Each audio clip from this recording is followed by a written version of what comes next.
हिमाचल को बदनाम करने में जुटा बॉलीवुड, सिल्वर स्क्रीन पर फैला रहे झूठी कहानियां। फिल्मों की तरह हो रहे हिमाचल में क्राइम, मनाली का प्रिसीलिया केस बना नया उदाहरण। देवभूमि को क्राइम का अड्डा और हमारे पवित्र जंगलों को भूतिया दिखाते हैं सिनेमा के लोग। हिमाचल की बोली, पहनावा और भोलेपन का उड़ता है मजाक, कोई क्यों नहीं उठाता आवाज।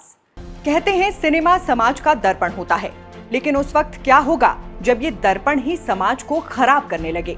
सिनेमा जगत के लिए हिमाचल प्रदेश हमेशा से ही फेवरेट डेस्टिनेशन रहा है। आज भी कई सारी फिल्में और वेब सीरीज हिमाचल में बनती है। ढेर सारे पंजाबी गानों की शूटिंग हमारी इन्हीं हसीन वादियों में होती है। मगर क्या आपको इस बात का पता है कि हिमाचल के दृश्य दिखाकर लाखों करोड़ों रुपए कमाने वाले अदाकार और निर्देशक भोले भाले लोगों के राज्य हिमाचल प्रदेश को बदनाम करने में जुट गए हैं। भूत पुलिस जैसी फिल्मों में हिमाचल के लोगों का, उनके पहनावे का, उनकी बोली का मजाक उड़ाया जाता है। अक्षय कुमार की कठपुतली जैसी फिल्मों में हिमाचल के भीतर घूम घूम कर मर्डर करने वाले सीरियल किलर की फर्जी कहानियों को सिल्वर स्क्रीन पर उकेरा जाता है और उसे रोमांटिसाइज करके बॉलीवुड लाखों करोड़ों कमाता है। मगर आज ये मुद्दे को हम इस वजह से उठा रहे हैं क्योंकि बॉलीवुड द्वारा गढ़ित इन झूठे किस्से कहानियों वाले सिनेमा का असर हमारे समाज पर पड़ने लगा है। लोग इन फिल्मों से प्रभावित होकर हिमाचल में आपराधिक वारदातों को अंजाम देने लगे हैं और इसका ताजा उदाहरण मनाली में देखने को मिला है। हाल ही में हुए मनाली के प्रिसीलिया मौत मामले और एक वेब सीरीज में दिखाए गए अपराधों के बीच क्या समानताएं नजर आती हैं, क्रोनोलॉजी हम आपको समझाएंगे। साथ ही बात करेंगे उन तमाम फिल्मों की जिसने हिमाचल प्रदेश को देश दुनिया में बदनाम करने का काम किया है। इसीलिए आपसे अनुरोध है कि इस वीडियो को अंत तक जरूर देखिएगा और जानकारी यदि पसंद आए तो वीडियो को शेयर और हमारे YouTube चैनल को सब्सक्राइब करना बिल्कुल भी मत भूलिएगा। पूरे मामले को जानने से पहले हमारे लिए ये समझना जरूरी हो जाता है कि आखिर हिमाचल और बॉलीवुड के बीच अब तक का रिश्ता कैसा रहा है। सबसे पहले 90 के दशक में हीना, क्रांतिवीर जैसी फिल्मों की शूटिंग हिमाचल में हुई तो हमारे पहाड़ों की खूबसूरती लोगों तक पहुंची और पर्यटन की दृष्टि से हिमाचल ने ऊंची उड़ान भरी। समय बीता, हॉरर मूवीज शूट करने के लिए हिमाचल के जंगलों का इस्तेमाल होना शुरू हुआ और हिमाचल के जंगलों में भूत दिखाए गए। इसके बाद आया न्यू सिनेमा का दौर। इसमें एम क्रीम जैसी फिल्मों ने हिमाचल को नशेड़ी राज्य दिखाया और अब वेब सीरीज और मॉडर्न फिल्म में हिमाचल को एक क्राइम डेस्टिनेशन के तौर पर दिखाया जा रहा है। लियो, कठपुतली, अनदेखी जैसी फिल्मों और वेब सीरीज में तो ऐसा हिमाचल दिखाया गया है जहां पर सिर्फ अपराध ही होता है। हाल ही में मनाली से सामने आए 22 वर्षीय युवती प्रिसीलिया की मौत का मामला एक हद तक अनदेखी वेब सीरीज से मिलता जुलता सा है।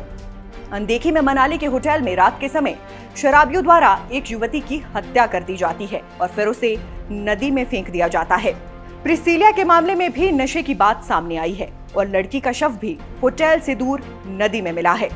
अब एक तरफ जहां प्रिसीलिया के परिजन अपनी बेटी के लिए इंसाफ की मांग कर रहे हैं तो वहीं दूसरी ओर हिमाचल की पुलिस की कार्यप्रणाली और जांच व्यवस्था पर ढेर सारे सवाल खड़े हो रहे हैं। जान गंवाने वाली युवती के परिजनों का कहना है कि प्रिसीलिया जब से गुम थी तब से पुलिस ने ढूंढने के लिए सहयोग नहीं किया। पड़ोसियों और रिश्तेदारों की मदद से खुद बेटी की तलाश की। प्रिसीलिया को तलाशने के बाद पुलिस को सूचना दी गई, जिसके 2 घंटे के बाद पुलिस मौके पर आई। अब सवाल ये है कि लड़की के लापता होने की खबर मिलने के बाद पूरे 50 घंटे तक आखिर क्यों सोती रही मनाली पुलिस। वारदात वाली जगह और शव मिलने वाली जगह के बीच पूरे 20 किलोमीटर का दायरा था। होटल ब्लैक मैजिक का सुराग भी पुलिस के हाथ में था। फिर भी 6 दिनों तक प्रिसीलिया कैसे लापता रही। मनाली के गांव खगनाल की पुष्पा और स्विट्जरलैंड के डैनियल प्रिसीलिया के माता पिता हैं, जो अपनी बेटी के लिए इंसाफ मांग रहे हैं और मामले की सीबीआई जांच करवाने को कह रही हैं। मामले में प्रिसीलिया के 2 दोस्तों कुल्लू निवासी निशांत उर्फ नीशू और पंडोह मंडी निवासी अर्चित को गिरफ्तार किया गया है।